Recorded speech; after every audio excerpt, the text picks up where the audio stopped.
1, 2, 3. Hi everybody, Martyn at Flicking Feathers again today, and I'm tying this wee emu damsel. It's a great wee still water fly, right? Whether you're fishing for trout or bass, like I've got so many largemouth bass on this as a popper dropper. It's a fantastic wee fly for that. But trout, still waters everywhere, big reservoirs, small waters, whatever, they eat damsels. Now, as always, I'll put a materials list in the description, along with a link to the Patreon page for anyone that wants to support the channel, which will get you entered into the giveaways for the flies. You can see there, that's this wee guy's just getting in here. Still water nymph box is what we're working on at the moment. Alternatively, like the video, share the video, watch it all the way to the end, leave a comment below. All of that's very appreciated and does help the channel to grow. Right, so I've got my hook and my vise. This is a full of mil competition heavyweight, size 10. And I'm going to start some fluorescent sort of chartreuse veevus. This is a veevus 10. The colour's D22. Right, I mean, you've probably noticed I like uni, but this is a bit kind of better chartreuse colour than the uni equivalent, I think, so that's why I'm using it. So we'll get this started, run down to start at the bend, then I'll get my marabou. Now I'm obviously tying this more as a sparse nymph than a big bushy sort of lure, which a lot of damsels are, right? So see how little, if I count that, what's that about? Maybe get 10, maybe 10, maybe 8 barbules a marabou. Now I don't want to be incredibly sparse. I don't want the very tips, so I'm going to come along, pinch it so that I've got a bit of body, bit of volume in that tail there, right? Like that. So tail length, I think about a hook length is nice.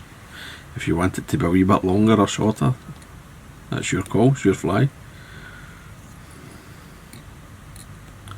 Yeah, right, nice on top, 2 or 3 turns. I took those turns back towards the bend, trim the waist, and I'll catch in my rib, which is a fine green wire. If you prefer, you can use a contrasting wire. Like silver's nice, it sticks out quite well. Red, up to yourself. So tidy this up.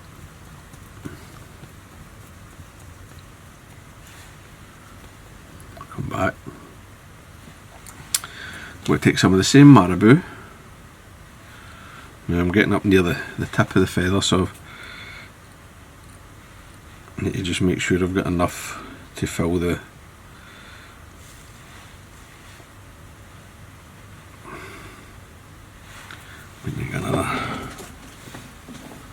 another one. Yep. Okay, so got a fresh bit of marabou. Let's take it out of the packet. See. Right. Now obviously I'm going for this sort of, I don't know, it's like kind of almost browny olive, right? But if you know, depending where you live, the damsels will be different colours, right? You might have something that's a greener olive or a bit browner or whatever, or more to the yellow, right? You just change the colour of the marabou to suit. Anyway, right, so we've got a wee bunch of this. Again, sparse, not a lot.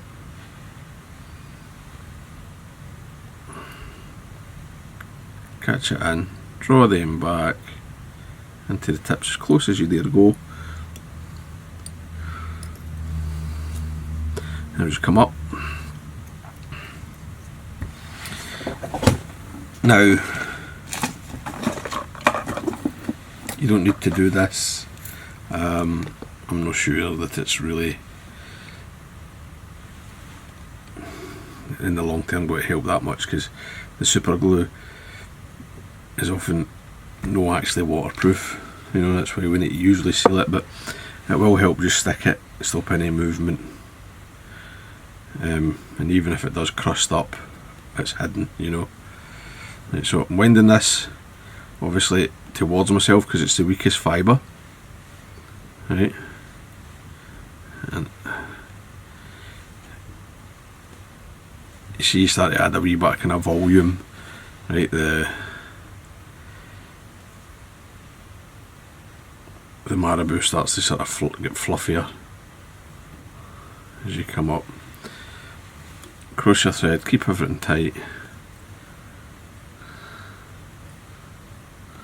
Get that locked in. Take it away. And then I'm going to come up the body, so I'll take a full turn of the wire at the back, and I'll come up. Even turns, nice and tight. If you squash some of the fibre, don't worry about it.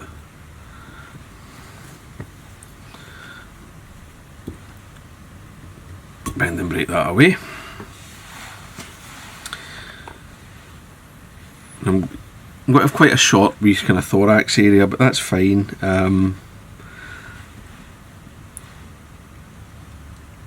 The shape of an actual damsel's nymph, you know, you've got quite a long abdomen, a wee bulky bit of thorax, and into the head.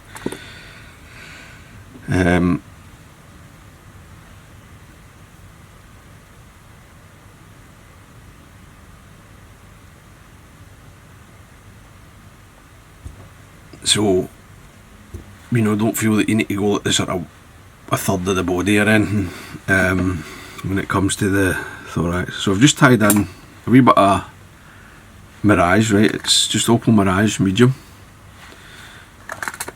and then I'm going to get another wee bit of marabou. I don't want it to be, again, I don't want it heavy.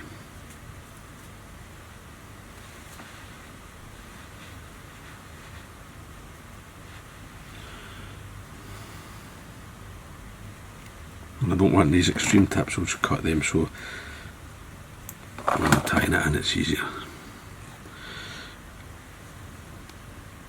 Get them right on top, come back. Right, so what I'm thinking about here is the thorax area is just got to be filled with the emu hackle. So I want a relatively smooth base, and I don't want a step. I don't mind this as a slope, wee ramp, but I want not a step so that I can come easily down off it. So the hackle I'm using here is emu, right? So this is an emu I've dyed, right, and I've dyed it fluorescent yellow, right? But the fluorescent yellow on here's the natural, right? So the natural's like a sort of dun, like a brownie dun. When you dye it fluorescent yellow, you get this nice olive, right? But I like to think of this as like a hot olive. It's a dull but bright colour, if that makes sense, because it's fluorescent, right? When you think about you're fishing these in amongst the weed, near the weed beds, relatively shallow water. If you're on a summer day and you're fishing these overcast weather, kind of, you know, there's got to be a high UV index, and although they won't pop like they do, like the hot head, or like it will under a black light or a UV lamp, it's still going to have that wee bit extra coming off it, and I think that does make a difference. So get that tied in, and you'll get maybe 5 flies, maybe more, out of a single emu hackle. Right, so I'm just going to fill up this thorax space with this. That'll do it. Right, I want to leave myself room for my head. Now the stems of the emu can be a bit stiff, they're a bit thick, so I'm not going to fold that back. Just got to make sure it's nicely tied in, right? But the rachis is thick, but the barbules of the feather, they're very mobile, especially in the water, right? So I'm just going to tidy everything up here. Just come back, and then before I take the thorax cover over, in interest of keeping the pattern kind of flowing, I'm just going to trim that away. I don't want to add. You could separate them, but then you end up with like quite a bit of bulk, which I'm just trying to avoid. I want to keep it that kind of sleek across the back if I can. So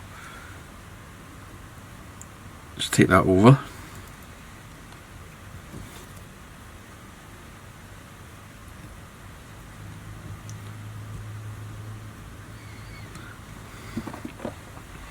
Lock it in.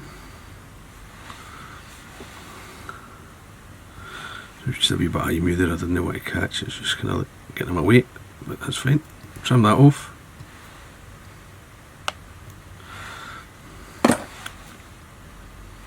And I'll bring my Mirage over the back.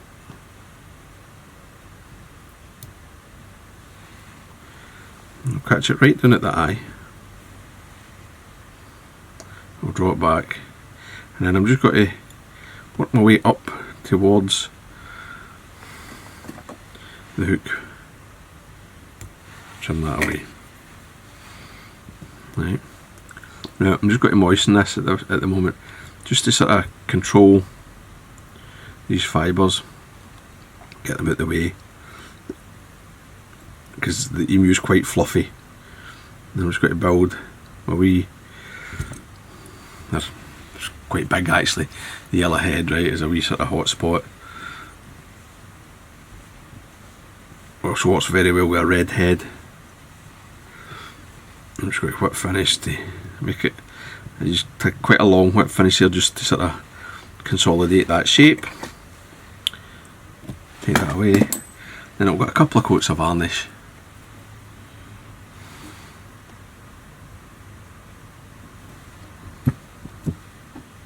So I've got that nice bright